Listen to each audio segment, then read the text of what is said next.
3 ways to make a woman feel loved. Hey, I'm Jack. Thanks for being here. If you're new to the channel or you're returning but you're not yet subscribed, I'd love to invite you to click that bell, turn on all notifications, and be part of this awesome community where we're talking about self-development, authenticity, dating, and how to create a better world together. So let's get into this topic. It's awesome. If you're here and you're interested in how to make a woman feel loved, if you're a loving guy or you want to learn how to be a more loving guy, this is going to be a place for you. Or whoever you are, if you love women, or whoever you love indeed, these principles will apply across the board. So let's get into today's topic. And by the way, just a full ownership off the back, one of the reasons I wanted to make this video is if you consider yourself a loving guy, but I've considered myself that in the past and in the present, there's still so much that you can learn about love, right? So just because you're a loving person doesn't mean that the other person is having the experience called I feel loved. And turned out in certain ways, I really sucked at delivering this. So you might be in a situation where you can learn how to love more on someone.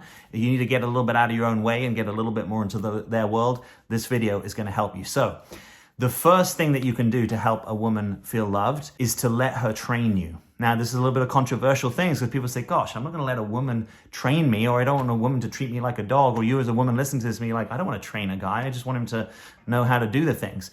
Bear with me a second. What I'm saying by this is if you are in a relationship through time with a woman and you learn how to pay attention, she will teach, train, or let you know what has her feel most loved, right? So this is where you put your ideas aside and you get really good, like a scientist, to notice in front of you, where's the data? The data is when she tells you, hey, I felt so loved when, or I really loved it that, or I appreciated you so much when you did X, Y, Z, you really take note of those things. And if needs be, keep what we call a never-ending list. Have a list in your journal, a place where you go and say, oh, these are the things that matter most to her. The majority of women will give you feedback through time, whether you actually ask for it or not, right? Just by their way of being, just by what lights them up, just by what touches their heart, just by what has them feel loved. And if you pay attention to that, you'll learn a lot more than your own ideas about what has someone feel loved. You might feel loved in some completely different ways. But we want you out of the subjectification business. And what does that mean? It means a fancy phrase. It means we don't want you imagining that she thinks, feels, behaves, or acts like you do. Or that the things that have her feel a certain way, in this instance feeling loved, are the same things that you have when you feel loved.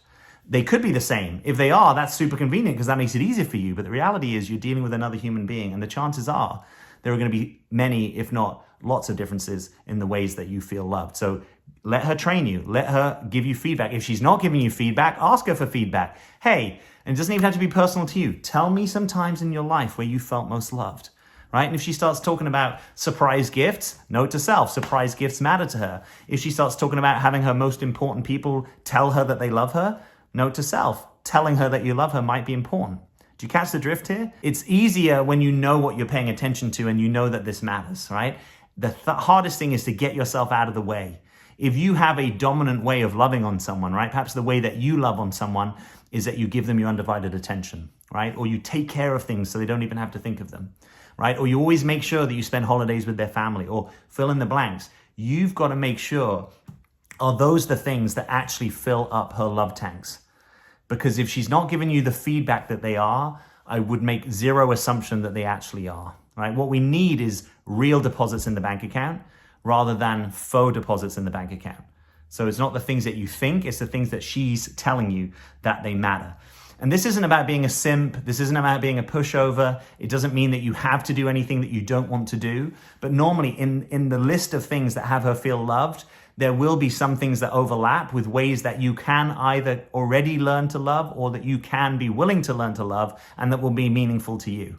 Right? So sometimes you have to extend yourself into your stretch zone beyond your comfort zone because, hey, there's a thing that I actually have to acknowledge. I'm not that great at doing that. That's not how I parse reality. And again, note to self, Jack, in the past, I might have had to say, well, gosh, is it right that someone's wired up that way? You know, why are they wired up that way? Shouldn't they be wired up a different way? No, you need to get out of the should and subjectification business and get into the reality business.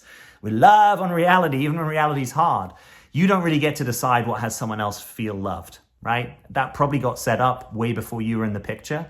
So we need to kind of align with reality more than have you set up a counterfactual reality and wish it were that way. If you wish it that way, go relate to someone else who is that way. But if you want to relate with the actual human being in front of you and have them feel loved, then you've got to get really curious. And it's hard sometimes about the real human being that's in front of you. So number 2, what supports this? is love languages, right? You may have already gotten there in your mind. Love languages, famous book, Gary Chapman, 5 of them. So words of affirmation, check. Duties or service, doing things for the other person. Gifts, quality time, physical touch. Hey, I got them. I don't even have notes here. Thank you very much. So you need to learn which of these things are meaningful to her, right? Now, oftentimes people say, well, I love them all, right? But the reality is most people have a dominant and a secondary, right? There are 1 or 2 of these that mean more to them. And you learning what those things are and you learning some of the easiest ways to fulfill those things, like things that you can do often, that's going to make a difference, right? So again, we have to get your love languages out of the way. We have to get what you think their love languages are out of the way and get actually curious about what their love languages are. And I would make sure that the words and realities are matching here, right? So if someone says, well, I love them all, but you notice you only tend to get good feedback off of 1 or 2 of them, they are probably the ones that are getting you the bang for your buck. Now, couple of kickers here, right? One is none of this stuff is going to fully matter if you're also struggling to deal with apology languages. Now, I'm not going to get into that in detail. That's another video. But basically, if you're not making repair or finding ways of apology that are meaningful, again, to them, not to you, then you can be pouring bank account deposits, but we've kind of got a broken... We've got a broken bank here, laddie. We've got a broken bucket, right? And this stuff is flowing through. So just bear that in mind. You can sometimes be doing all the right things over here, but because of some issues over here with repair and apologies, this isn't really working. So take that on board. The second kind of kicker to this is, even though these things may be her main love languages, right? Quality time and physical touch, there may be some things that were done for her routinely, whether for love or not, in her childhood. So let's just say she came from very dutiful parents, right? Who were always doing things, right? Always making efforts, tidying up for her, cooking dinner for her, making sure she got to her clarinet appointments on time, whatever the things are. Those things may not show up as that's when I feel really loved, but they might show up as deficit needs if they're not being met, right? It's a little bit like, if you grow up poor, there's certain things that you don't miss about money. But if you grow up with money and then you are poor, there's things that you miss about money, right? I'm not trying to make this a materialistic thing. I'm just trying to give you an analogy. I remember going to school with someone who came from money, then dad had lost his job, and then suddenly they lived in a very different reality. And he talked about it a lot, right? Because that was clearly like a significant emotional event for him. And I think the similar thing happens here. If someone is used to people cooking the meals, or if someone is used to people picking them up from the airport, even if that's not the thing that really matters to them, when it's not there, it might show up as like, oh, do you really love me? So this is just a little bit of a caveat to check whether things that aren't being reported as the 1 and 2 on the love languages still actually matter, and that it could be worth your paying attention to them. All right, so let's get on to the third thing here. Gosh, I need to fire up the laptop for this one. Now, this one can be difficult for guys, right? If you're watching this and you're a guy and you love women, this is an idea that I originally saw this from David Data. I don't know if it originates with him, but I think he's good on this, so you can check him out. I don't necessarily agree with everything that he says, but I think he's particularly dialed in on this one, right? So this would be the idea that to the extent that you're with someone that has a feminine essence, not all women have a feminine essence, not all people with a feminine essence are women, so caveats, and probably the majority of women that you meet who are dating men or someone with a more masculine essence are likely to have a more feminine essence. That more feminine essence is going to respond to volume of times being loved and not just amount of love. So let me just make that less cryptic. So men or people with a more masculine essence can sometimes respond to life in a what's the big thing way, right? What's the big thing that I could do for you, right? Maybe I can take you on that big holiday. Maybe I can go get a big commission check at work and we can put that into our home improvements. Maybe I can further the relationship in some meaningful way, right? And all those things can be great. But also for a feminine essence, the question often is, am I feeling loved in this moment, right? And so sometimes the small plays but consistent plays through time can be very meaningful to someone with a more feminine essence. The example might be given, rather than give someone 100 roses once, give them 1 rose 100 times. Now, I'm not quite sure if we really want to set ourselves up for only giving 1 rose, but the point is made that if you could find 100 small ways to love someone through time, that might show up as I feel more loved than if you're like relying on the one thing that happened in the past. And there's also a kicker to this one, right? Which is that in your more masculine essence, you may think, well, because I did the big thing, right? I paid for this entire holiday, thought it through, planned it, executed. That should mean that you're feeling loved, right? So how come we're here on day 3 of the holiday and you seem to be upset, or you're not feeling loved, or you're picking an argument with me? This can be where there's sort of a difference in how a more masculine and feminine essence person might process life. Again, I'm talking in gross orienting generalization, right? So if this doesn't apply to you, just let it fall to the side. But this may be useful if you've struggled in this territory, which is to say the experience of feeling loved is not about the past. The feeling of experiencing love is in this present moment, right? Do I feel loved in this moment? Now, if something has made me feel upset, unsafe, gotten triggered, I'm probably not having the experience called I feel loved in this moment.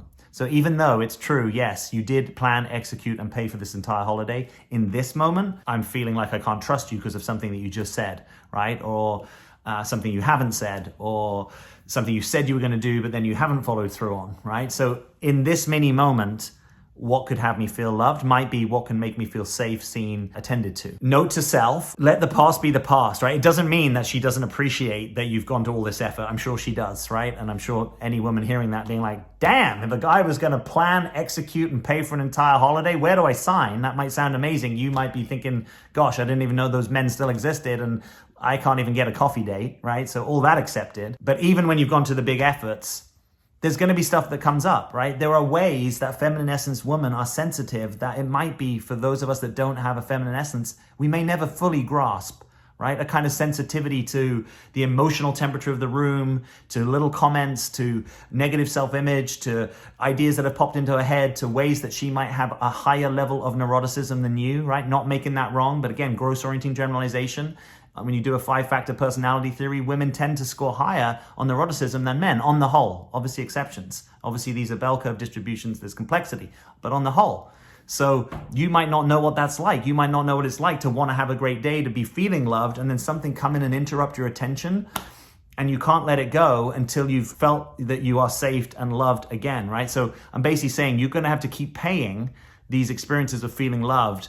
Don't fall back on your record, because the record doesn't matter in this moment. In this moment is what matters.